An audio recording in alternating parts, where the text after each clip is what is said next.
اللہ تعالیٰ کی عبادتوں میں سے ایک بہت اعلیٰ قسم کی عبادت یہ بھی ہے کہ آدمی اپنے گھر بار کو چھوڑ کے، اپنے کاروبار کو چھوڑ کے، اپنے سارے کام کاج چھوڑ کے اللہ رب العزت کے دربار میں آ جائے اور اللہ رب العزت کو راضی کرنے کی کوشش کرے۔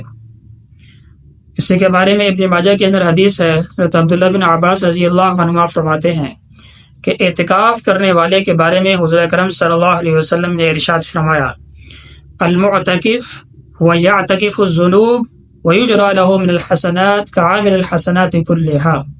تو اعتکاف کرنے والا ایک تو گناہوں سے بچا رہتا ہے اور اس کے لیے اتنی ہی نیکیاں لکھی جاتی ہیں جتنی تمام نیکیاں کرنے والے کے لیے لکھی جاتی ہیں۔ تو اعتکاف کے دو فائدے حضور نے بیان فرمائے ہیں۔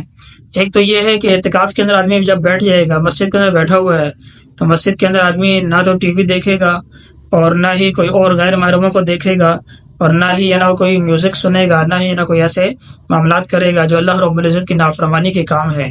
ان گناہوں سے انسان بچا رہے گا۔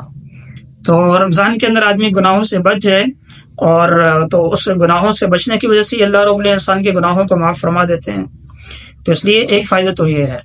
دوسرا فائدہ یہ حضور اکرم صلی اللہ علیہ وسلم نے ارشاد فرمایا کہ ظاہری بات آدمی مسجد کے اندر بیٹھ کے اور نیکی کام کرے گا، وہ آدمی قرآن کی تلاوت کرے گا یا نوافل پڑھے گا، جیسے تہجد پڑھے گا، اور باقی جتنے بھی نیکی کام ہیں وہ مسجد کے اندر بیٹھ کے وہ نیکی کام کرے گا، تو یہ سارے کے سارے نیکی کام کرنے کی اس کو توفیق مل جائے گی۔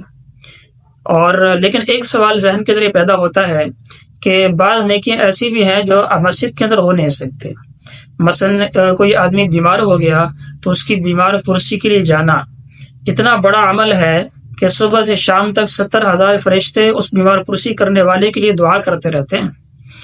تو لیکن اعتکاف کرنے والا بیمار کی بیمار پرسی نہیں کر سکتا۔ جنازہ ہوتا ہے مسجد سے باہر تو وہ آدمی جنازے میں شریک نہیں ہو سکتا۔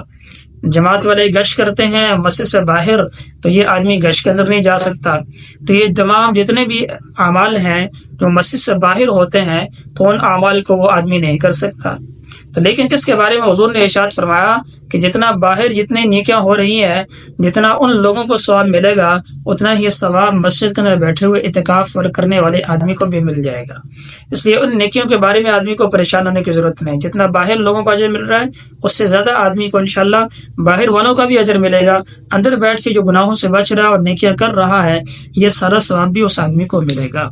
تو اس لیے ہم اس بات کی پوری کوشش کریں کہ رمضان کے اندر اعتکاف سے نہ وہ بیٹھنا یہ بہت بڑی نیکی ہے۔